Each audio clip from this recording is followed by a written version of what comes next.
bilis ng agos. Hi! It's me again po, Miss Bing, a structure survivor. So for today's video po, ayan, so dahil po medyo na tinanghali tayo ng gising, kaya hindi na po tayo nakapag-walking and jogging dito sa tapat ng bahay namin. Dahil dyan, ayan, so pupunta na lang po ako dito ngayon sa aming talipa na kung saan ay bibili po na ako ng uulamin ko ngayong tanghali.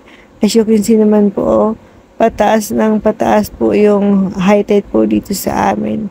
Meron pong bandang dito na medyo malalim yun na po yung tubig. As you can see sa banda po dito, medyo malalim na yung tubig.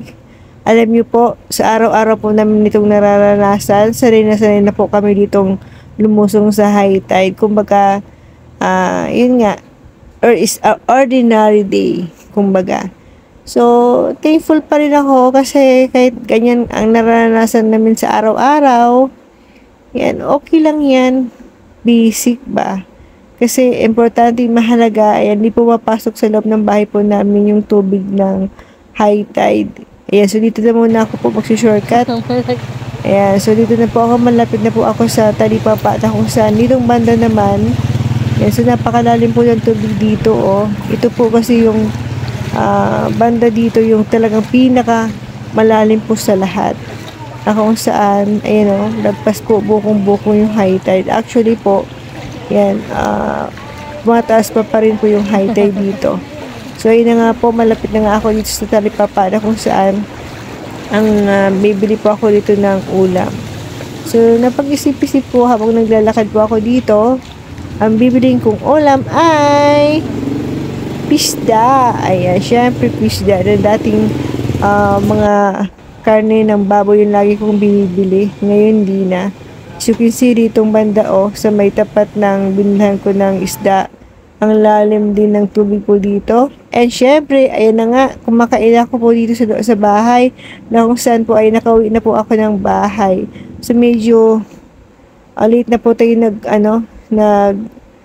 almusal. And so after ko po mag-almusal, ayan na po, nag-inom na po ako dyan ng maintenance ko kasi pas alas 8 po na ng umaga.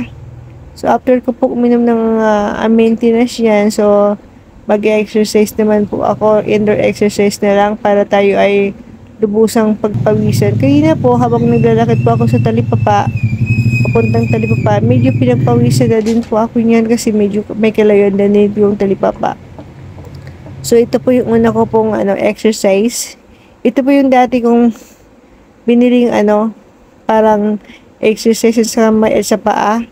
And ito naman po yung gamit ko ngayon, yung stick na panungkit sa sampayan, yung which is po yung PVC.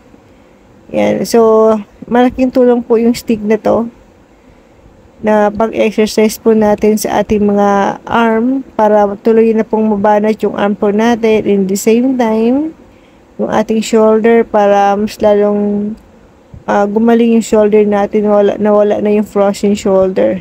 Sa mga kapwa ko stroke survivor, ayan, so sabi nga nila, paano ko daw napagalaw yung mga daliri ko.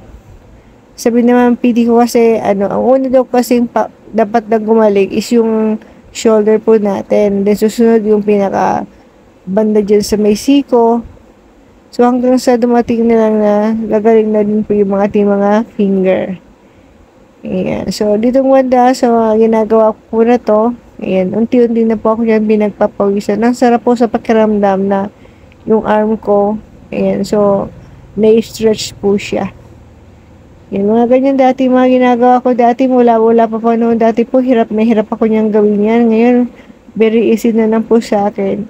Pero ngayon, hanggang ngayon po ay ginagawa ko pa rin yan kasi para manatiling maayos, maging soft yung mga muscle ko po dyan.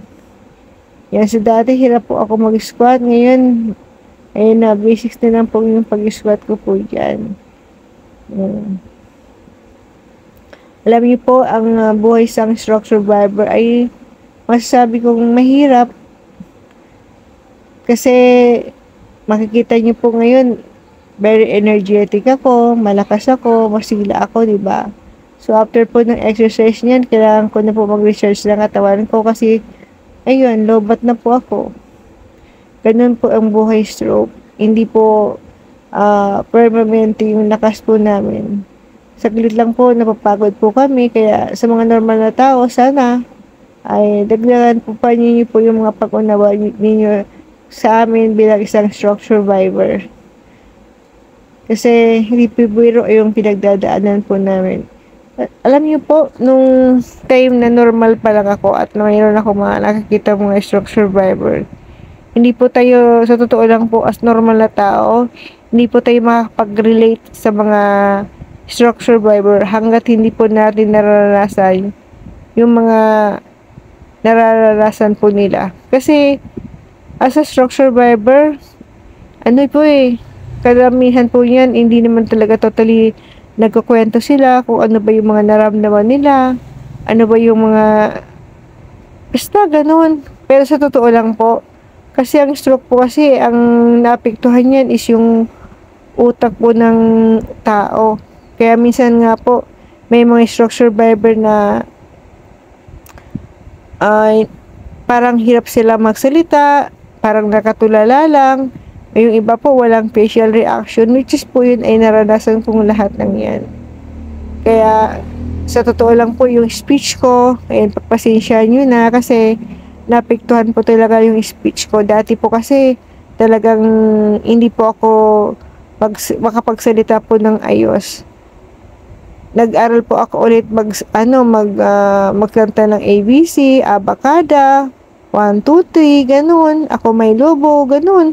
Yung parang nagsimula ako talaga sa 0 to andito na po ako sa ngayon. Kumbaga, medyo maano na yung yung recovery ko, pero parang masasabi ko po medyo malayo na po yung narating ng recovery ko. Kaya isa yun sa mga pinapa-thank you ko kay Lord na sobrang grabe ng blessing na ibinigay niya sa akin.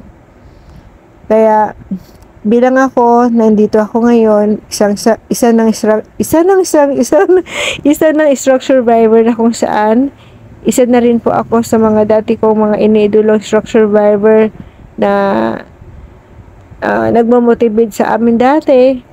Nakabilang na din po ako doon sa mga nagmamotivate pa sa mga iba pa po dati mga stroke survivor na after stroke, there's a life. Kaya wag po tayong mawala ng pag-asa. Lumaban lang po tayo palagi.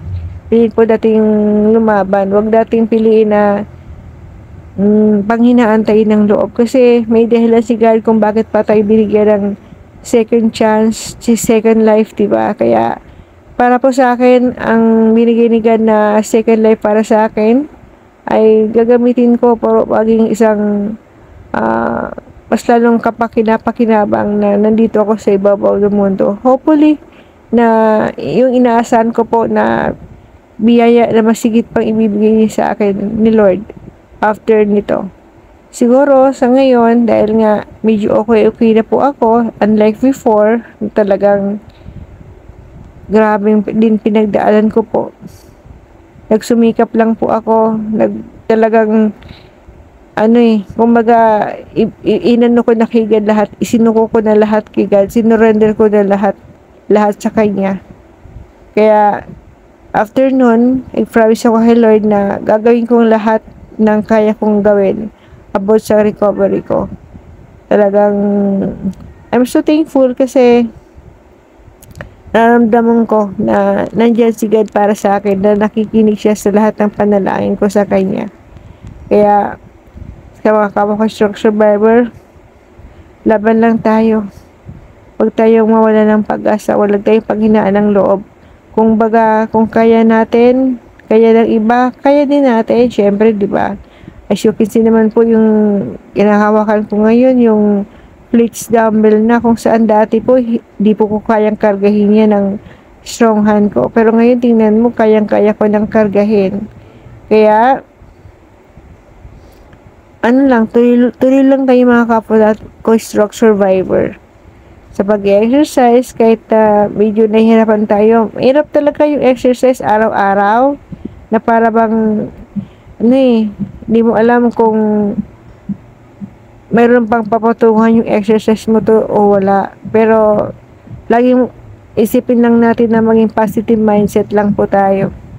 Na after ng mga paghihirap natin na to, pagtitiyagaan natin na to, ay merong reward si God pagdating ng araw para sa atin.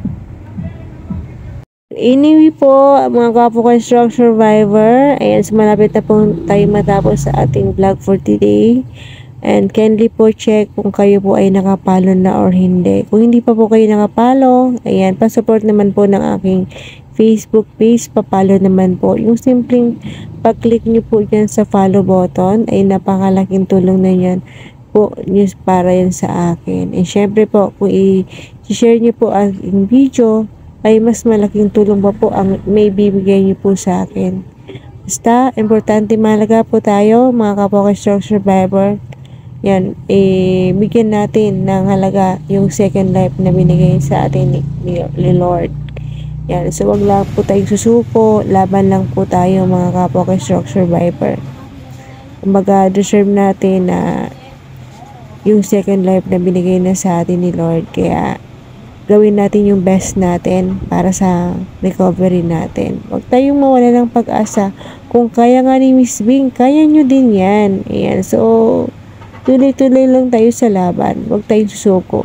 Di biro ang pinagdadaanan natin. Isa yan sa mga masasabi ko. At talagang masasabi ko, isa tayo sa mga warrior. Isa tayo sa mga tabang. So anyway, dito na lang po magtatapos ang ating vlog for today. And don't forget to like and share and follow for more days sa aking Facebook page. God bless us all po. Bye!